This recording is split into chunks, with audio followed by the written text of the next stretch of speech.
இல்லை ப்ரோ, இப்போ இந்த மோசமான தோல்வியை சொல்லிடுங்க. அது காரணம் வந்து பேட்டிங் வந்து சரியா இல்லை. அப்போ பேட்டிங் என்னதான் நம்ம ஸ்ட்ராங் பண்ணாலுமே நம்ம எதிர்பார்க்கும் போது அது எல்லாருமே விக்கெட்டாக விழுந்துறாங்க. எல்லாருமே வந்து தோனியை தான் நம்புறாங்க. கடைசியில் ஒருத்தரால் வந்து எப்படி அந்த டீமே ஜெயிக்க வைக்க முடியுமோ முடியாது தானே அது. ஆனால் எல்லா குற்றச்சாட்டுமே வந்து தோனி மேலே தான் வைக்கிறாங்க. நீங்கள் தொடர்ந்து ஒரு 4 வருஷத்துக்கு முன்னாடிலேருந்து பேசிட்டு தான் இருக்கீங்க. தோனி குறித்த இந்த விமர்சனங்கள்லாம் முன் வைக்கிறீங்க. எனக்கு தெரிஞ்சு யுவராஜ் சிங் அப்பாவுக்கு அப்புறம் நீங்கள் தான் தோனி மேலே இந்த விமர்சனம் சாலாக இருப்பீங்க. தோனியை நம்பி டீம் இல்லை முதல்ல, ஓகேவா?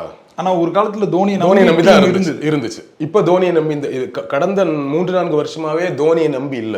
தோனி விளையாடினா சந்தோஷம், விளையாடலனாலும் ப்ராப்ளம் இல்ல. அவரு எங்களுக்கு ஒரு ஐகான், ஐபிஎல்கே அவர் ஒரு ஐகான், சென்னைக்கு சொல்லவே வேணாம்.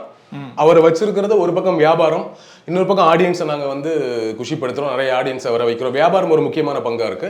அவர் வந்து ஏதோ கடைசியில வந்து 2 6 அடிச்சா போதும், எங்களுக்கு அது போதுங்கிற மாதிரி தான் ரசிகர்களும் இருக்கிறாங்க, டீமே அப்படிதான் இருக்கு, ஓகேவா? ஸோ தோனியை நம்பி டீம் கிடையாது. பிரச்சனை என்னன்னா, கிரிக்கெட்டே வந்து உங்களுக்கு டோட்டலா பேட்ஸ்மேன் கேமா மாறிடுச்சு.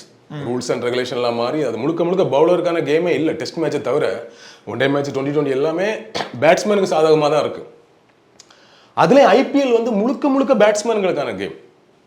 அதுக்குள்ள பவுலர் சில பேர் நல்லா பும்ராவோ சில பேர் நல்லா போடுறாங்கல்ல, அது அவங்களோட கிரேட்னஸ்.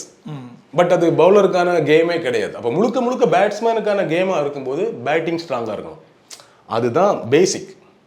நீங்கள் எவ்வளோ ரன் அடித்தாலும் அடித்து சேஸ் பண்ணுற மாதிரியான பேட்டிங் ஆர்டர் இருக்கணும். ஃபர்ஸ்ட் பேட்டிங் இறங்கிட்டாங்கன்னா 180 to 220 வரைக்கும் அடிக்கிற ஸ்கில், அது சிச்சுவேஷனுக்கு ஏற்ற மாதிரி மாறுன்னு வச்சுக்கோங்களேன். 180 220 200 பட் அது அடிக்கக்கூடிய ஸ்கில் இருக்க மாதிரியான பேட்ஸ்மேன்ஸ் இருக்கணும். ஸோ இதுதான் முக்கியம்.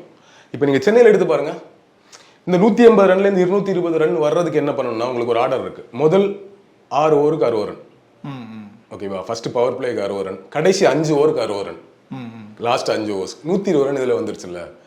ஸோ இப்போ மீதி எத்தனை 9 ஓவர் இருக்கு. அந்த 9 ஓவரில் நீங்கள் எப்படி ஆடுறீங்கிற பொறுத்து ஸ்கோர் ஆகும். அந்த 9 ஓவரில் நார்மலாக ஆடிட்டீங்கன்னா 180, சூப்பர் ஆடிட்டீங்கன்னா 200+ இதுதான் பேட்டிங். பேட்டிங்கோட இப்படி தான் நடக்கணும். அப்போ ஓப்பனிங்ல 6 ஓவருக்கு 60 ரன் வரணும்னா என்ன பண்ணணும்னா, அங்க இருக்கக்கூடிய 3 பிளேயர்ஸ் இருக்காங்களா, ஃபர்ஸ்ட் 3 பிளேயர்ஸ் வந்து 2 பேர் பெரிய ஹிட்டராகவும் ஒருத்தர் விக்கெட்டை பேலன்ஸ் பண்ற மாதிரி இருக்கும். இங்க ருத்ராஜ் கேக்வாட் அந்த மாதிரி இருக்கிறார்ல, இன்னும் 2 பேர். ருத்ராஜ் கேக்வாட் வந்து பெரிய ஹிட்டர் கிடையாது, அவர் பாட்டு டீசெண்டா ரன் வந்துட்டே இருக்கும், விக்கெட்டை ஸ்டாண்ட் பண்ணுவாரு, ரன் வந்துட்டே இருக்கும். இந்த வாட்டி அது நடக்கல, அதை விட்டுருவோம். இன்னும் 2 பேர் பெரிய ஹிட்டரா இருக்கணும்.